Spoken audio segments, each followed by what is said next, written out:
Hi friends, నా పేరు మౌలి. మీరు చూస్తున్నారు మౌలి టెక్ ఇన్ తెలుగు.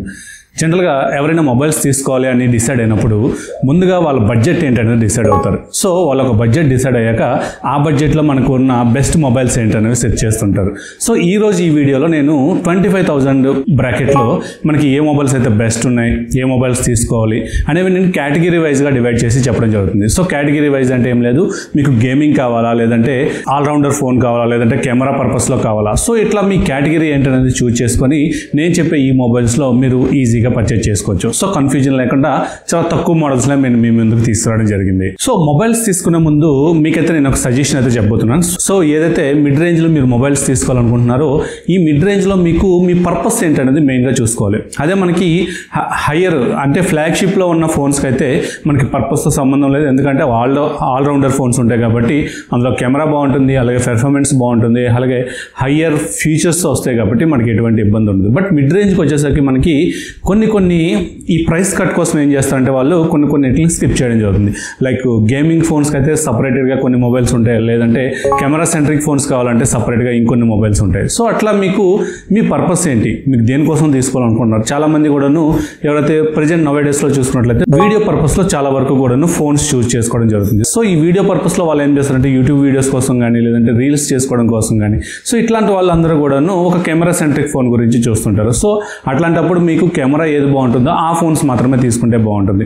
అలాగే ఇంకొంతమంది ఈ 20 నుంచి 25,000 మధ్యలో గేమింగ్ కోసం అయితే చాలా ఎక్కువగా ప్రిఫర్ చేస్తుంటారు. యూత్ ఎవరైతే ఉన్నారో వాళ్ళకి గేమింగ్ పర్పస్లో ఒక ఫోన్ అవసరం ఉంటుంది. సో ఈ వీడియోలో నేను గేమింగ్లో అయితే ఒక ఫోన్ ఉంటుంది, అలాగే ఆల్రౌండర్లో ఒక 2 మొబైల్స్ ఉన్నాయి. ఈ 3 వీటి గురించి అయితే డిస్కస్ చేసుకుందాం. ఫస్ట్ ఆఫ్ ఆల్ చూసుకున్నట్లయితే ఆల్రౌండర్ మొబైల్స్లో మనకి OnePlus నుంచి అని చెప్పుకోవచ్చు. OnePlus Nord CE4 ఈ మొబైల్ మనకి అన్ని డిపార్ట్మెంట్స్లో కూడా బెటర్గా ఉందని చెప్పుకోవచ్చు. ఇందులో ప్రాసెసర్ వైజ్గా కానీ, లేదంటే బ్యాటరీ వైజ్గా కానీ, అండ్ అలాగే కెమెరా వైజ్ కానీ డీసెంట్ పెర్ఫార్మెన్స్ ఉందని చెప్పుకోవచ్చు. అండ్ గేమింగ్ విషయానికి వస్తే గేమింగ్గా మీరు అప్పుడప్పుడు గేమ్స్ ఆడుకుంటారు, లేదంటే చిన్న గేమ్స్ ఆడుకుంటారు అనుకుంటే ప్రాబ్లం లేదు. పర్టికులర్గా మీకు ఈ మొబైల్ తీసుకొని టోటల్గా గేమింగ్ కోసమే మీరు మీ పర్పస్ గేమింగ్ కోసం అనుకున్నట్లయితే ఈ ఫోన్ అయితే మీరు స్కిప్ చేయొచ్చు. అదర్వైజ్ మిగతా పనులన్నిటికీ కూడాను గేమింగ్ తప్పించి మిగతా పనులన్నీ కూడాను ఈ ఫోన్లో చూస్ చేసుకోవచ్చు. ఇందులో మనకి ప్రాసెసర్ విషయానికి వస్తే స్నాప్డ్రాగన్ 7 Gen 3 ప్రాసెసర్తో రావడం జరుగుతుంది. ఇందులో మనం చూసుకున్నట్లయితే కెమెరాస్ విషయానికి వస్తే 50 మెగాపిక్సెల్ సోనీ LYT సెన్సర్తో రావడం జరుగుతుంది, అలాగే 8 మెగాపిక్సెల్ అల్ట్రా వైడ్ యాంగిల్ సెన్సర్తో వస్తుంది. అలాగే ఫ్రంట్ కెమెరా విషయానికి వస్తే 16 మెగాపిక్సెల్ ఫ్రంట్ కెమెరాతో రావడం జరుగుతుంది. అలాగే బ్యాటరీ విషయానికి వస్తే ఇందులో బ్యాటరీ మనం ఆల్రెడీ చెప్పుకున్నట్లు 5500 mAh బ్యాటరీతో రావడం జరుగుతుంది. అలాగే ఇది ఫాస్ట్ ఛార్జింగ్ సపోర్ట్తో కూడా రావడం జరుగుతుంది. 100 వాట్ సూపర్ వూక్ ఛార్జింగ్ సపోర్ట్తో రావడం జరుగుతుంది. బాక్స్లో మనకి ఛార్జర్ని కూడా ప్రొవైడ్ చేస్తున్నారు. ఈ బ్రాండ్స్ ఎలా తయారయ్యారంటే ఒక బాక్స్లో ఛార్జర్ ప్రొవైడ్ చేసినా కూడా అది ఒక మంచి స్పెసిఫికేషన్స్ లా చెప్పుకునే స్టేజ్కి అయితే మనల్ని తీసుకొచ్చేస్తారు. ప్రీవియస్గా చూసుకున్నట్లయితే ఫ్లాగ్షిప్ ఫోన్ అవ్వచ్చు, లేదంటే నార్మల్ ఫోన్ అవ్వచ్చు, వీటన్నిటిలో కూడాను ఛార్జర్స్ అనేవి ఇంక్లూడెడ్గా ఉండే. బట్ నవ్ డేస్లో చూసుకున్నట్లయితే ఫ్లాగ్షిప్లో ఎలాగో తీసేశారు. బట్ మిడ్ రేంజ్ ఫోన్స్లో కూడాను మనకి కొన్ని బ్రాండ్స్ అయితే ఛార్జర్స్ అనేవి ప్రొవైడ్ చేయట్లేదు. సో ఈ మనకి ఎక్స్ట్రా బర్డెన్ అవుతుంది. ఫర్ ఎగ్జాంపుల్ నథింగ్ ఫోన్ 2Aలో చూసుకున్నట్లయితే ఫోన్ అంతా బాగుంది, అది 24,000 మనకి ఆ రేంజ్లో దొరుకుతుంది. బట్ ఇక్కడ మనం చూసుకున్నట్లయితే ఎక్స్ట్రా 2,000 మనం ఛార్జర్ కోసం పే చేయాల్సి ఉంటుంది.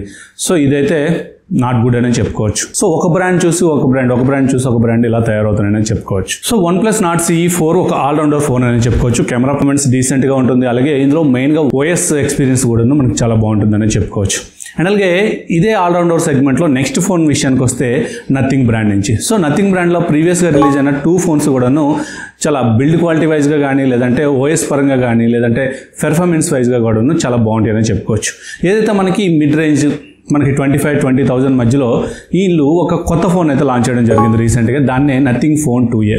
సో ఇందులో మనకి డిజైన్ వైజ్గా బాగుంటుంది, బట్ చూడడానికి అయితే బాగుంటుంది. బట్ మనం చూసుకున్నట్లయితే ఇందులో మోస్ట్ ఆఫ్ ది ఫోన్ అంతా కూడాను పాలికార్బోనేట్ బిల్డ్తోనే రావడం జరుగుతుంది. సో మనకి ఫోన్ ఇన్ హ్యాండ్ ఫీల్ వచ్చేసరికి చీప్గా ఉంటుంది. బట్ అవుటర్లో మన ఫోన్ యూజ్ చేస్తున్నప్పుడు ఎవరైనా చూసేటప్పుడు కానీ ఆ బ్యాక్ సైడ్ గ్లిఫ్ ఇంటర్ఫేస్ ఇదంతా చూసినట్లయితే చాలా ప్రీమియంగా ఉంటుందని చెప్పుకోవచ్చు. ఈ నథింగ్ ఫోన్ 2A లాంచ్ అయినప్పుడు మనకి చాలా వరకు కూడాను ప్రాబ్లమ్స్ అనేవి ఉన్నాయి. లైక్ మనకి OS ఆప్టిమైజేషన్ కానీ, లేదంటే ఫొటోస్లో కానీ వీడియోస్లో కానీ చాలా వరకు కూడా గ్లిచెస్ అయితే ఉన్నాయి. బట్ తర్వాత వీళ్ళు వాటన్నిటిని కూడాను ఓఎస్ అప్డేట్స్ రూపంలో మనకి చాలా వరకు కూడాను క్లియర్ చేశారని చెప్పుకోవచ్చు. ఇప్పుడు మనం చూసుకున్నట్లయితే నథింగ్ ఫోన్ 2ఏలో ఫొటోస్ పెర్ఫార్మెన్స్ కానీ వీడియో పెర్ఫార్మెన్స్ కానీ లేదంటే ఫోన్ యొక్క పెర్ఫార్మెన్స్ ఓవరాల్గా కూడాను చాలా బాగుందని చెప్పుకోవచ్చు. బట్ ఇది సెకండ్ ప్లేస్లో ఎందుకు పెట్టామనేది చూసుకున్నట్లయితే ఇందులో వాళ్ళు యూజ్ చేసిన ప్రాసెసర్ అనేది మనకి నాట్ CE4తో కంపేర్ చేసుకున్నట్లయితే కొంచెం డౌన్ గ్రేడెడ్ ప్రాసెసర్ అని చెప్పుకోవచ్చు. ఇందులో మనకి డైమెన్సిటీ 7200 ప్రో ప్రాసెసర్ అయితే యూజ్ చేయడం జరిగింది.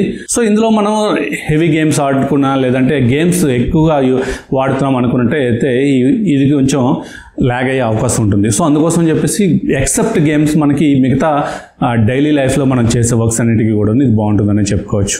మెయిన్గా ఇందులో ఇంకి back side 50 megapixel plus 50 megapixel 2 main కెమెరాస్తో ఇవ్వడం జరిగింది. సో ఈ 2 మెయిన్ కెమెరాస్ కూడాను మనకి మంచి పెర్ఫార్మెన్సే ప్రొవైడ్ చేస్తాయని చెప్పుకోవచ్చు. ఇందులో మనకి 5000 mAh బ్యాటరీ ఉంటుంది. అలాగే 45 watts ఫాస్ట్ ఛార్జింగ్ సపోర్ట్తో రావడం జరుగుతుంది. బట్ ఇందులో ఎటువంటి ఛార్జర్ కూడాను వీళ్ళు ప్రొవైడ్ చేయడం లేదు. ఎక్స్ట్రాగా మీరు ఆన్లైన్లో ఛార్జర్ అయితే పర్చేజ్ చేయాల్సి ఉంటుంది. సో అది ఆల్మోస్ట్ మనకి 2000 వరకు కూడాను అయ్యే అవకాశం ఉంటుంది. ఇక్కడ మనం చూసుకున్నట్లయితే నాట్ CE4తో కంపేర్ చేసుకుంటే నథింగ్ ఫోన్ 2ఏలో బెటర్ OS ఎక్స్పీరియన్స్ ఉంటుందని చెప్పుకోవచ్చు. వీళ్ళు ఏదైతే నథింగ్ OS ఉందో ఇది చాలా ఫాస్ట్గా ఉంటుంది, అలాగే రిలయబుల్గా ఉంటుంది అండ్ ఎక్కడ కూడాను ల్యాగ్స్ వచ్చే అవకాశం అయితే తక్కువ.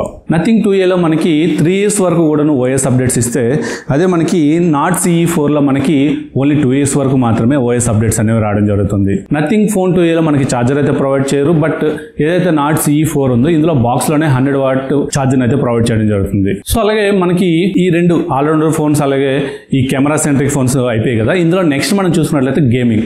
సో మనకి 20 నుంచి 25,000లో లేదంటే 30,000 బిలో కూడాను మనకి ది బెస్ట్ గేమింగ్ ఫోన్ అనేది చెప్పుకోవచ్చు. ఇది పోకో X6 Pro. సో ఇది మనకి డైమెన్సిటీ 8300 అల్ట్రా ప్రాసెసర్ అయితే రావడం జరుగుతుంది. సో ఇది గేమింగ్ వైజ్ గా మనం చూసుకున్నట్లయితే చాలా బెటర్ ప్రాసెసర్ అండ్ అలాగే బెటర్ పెర్ఫార్మెన్స్ కూడాను మనకి ఇది ప్రొవైడ్ చేయడం జరుగుతుంది. యాంటిట్యూడ్ స్కోర్ చూసుకున్నట్లయితే మనకి 1 million పైన మనకి దీని యొక్క యాంటిట్యూడ్ స్కోర్స్ అనేవి కూడాను మనకి రావడం జరుగుతుంది. ఇందులో మనకి fast RAM and fast storage తో రావడం జరుగుతుంది. LPDDR5X ర్యామ్ సపోర్ట్ తో వస్తుంది. అలాగే UFS 4.0 సపోర్ట్తో కూడా రావడం జరుగుతుంది. ఇందులో బ్యాటరీ విషయానికి వస్తే 5000 mAh బ్యాటరీ ఉంటుంది. అలాగే ఛార్జర్ విషయానికి వస్తే 68 watt ఫాస్ట్ ఛార్జింగ్ సపోర్ట్తో రావడం జరుగుతుంది. సో ఇందులో ఇది కూడా బాక్స్లో మనకి ఛార్జర్ అయితే ప్రొవైడ్ చేయడం జరుగుతుంది. మెయిన్ ఇందులో ఇంత పెర్ఫార్మెన్స్ ఉంటుంది కదా, ఇందులో థర్డ్ ప్లేస్లో ఎందుకు పెట్టారని చూసుకున్నట్లయితే ఇందులో కెమెరాస్ వైజ్గా కొంచెం డౌన్ గ్రేడ్ ఉంటుందని చెప్పుకోవచ్చు. కెమెరాస్ మనకి ముందుగా చెప్పుకున్న ఏదైతే నథింగ్ ఫోన్ ఉందో అలాగే నథింగ్ ఫోన్ 2A అండ్ అలాగే నాట్ CE4 ఉందో ఈ రెండింటితో కంపేర్ చేసుకున్నట్లయితే కెమెరా పెర్ఫార్మెన్స్ అనేది డౌన్ గ్రేడ్గా ఉంటుంది. సో మీకు మెయిన్ ప్రయారిటీ గేమింగ్ అనుకున్నట్లయితే సింపుల్గా మీరు ఏ డౌట్ లేకుండా ఈ ఫోన్ అయితే చూస్ చేసుకోవచ్చు. అదర్వైజ్ మీకు ఆల్రౌండర్ ఫోన్స్ కావాలంటే ప్రీవియస్గా చెప్పిన 2 ఫోన్స్ కూడా కన్సిడర్ చేయొచ్చు. ఇందులో మనకి ఇన్ డిస్ప్లే ఫింగర్ ప్రింట్ స్కానర్తో వస్తుంది. అలాగే Xiaomi వాళ్ళు రీసెంట్గా లాంచ్ చేసిన హైపర్ OSతో అవుట్ ఆఫ్ ద బాక్స్ కూడా రావడం జరుగుతుంది. అండ్ అలాగే ఇందులో NFC సపోర్ట్ కూడా తీసుకురావడం జరిగింది. సో ఇది జనరల్గా మనకి 25,000లో ఉన్న బెస్ట్ స్మార్ట్ ఫోన్స్. నేను ఎక్కువగా చెప్పి మిమ్మల్ని అయితే కన్ఫ్యూజ్ చేయదలుచుకోలేదు. మనకి ఏదైతే బెస్ట్ ఉన్నాయో ఆ బెస్ట్ రీట్లను మీ ముందుకైతే తీసుకురావడం జరిగింది. సో వీటి యొక్క లింక్స్ అనేది నేను డిస్క్రిప్షన్లో ప్రొవైడ్ చేస్తాను. ఇఫ్ ఇన్ కేస్ మీకు కనుక ఇంట్రెస్ట్ ఉన్నట్లయితే ఆ లింక్స్ నుంచి చెక్ చేయొచ్చు. అండ్ అలాగే దీని తర్వాత ఏదైతే మనకి 20,000 బడ్జెట్లో ఏవైతే బెస్ట్ ఫోన్స్ ఉన్నాయో అవి కూడాను మనకి నెక్స్ట్ వీడియోలో కవర్ చేస్తాను. అలాగే ఈ 20 నుంచి 25,000లో బడ్జెట్లో మనకి ఏ ఫోన్స్ అయితే కొనకూడదు అనేది కూడాను నెక్స్ట్ ఒక వీడియో రూపంలో మీ ముందుకు తీసుకొచ్చే ప్రయత్నం అయితే చేస్తాను. సో ఇది ఈ వీడియో మీకు నచ్చింది అనుకుంటున్నాను. నచ్చినట్లయితే లైక్ చేయండి, షేర్ చేయండి. అలాగే మన ఛానల్ ఇంకెవరైనా సబ్స్క్రైబ్ చేయకుండా చూస్తున్నట్లయితే సబ్స్క్రైబ్ చేయండి. Thank you. This is Mouli signing off.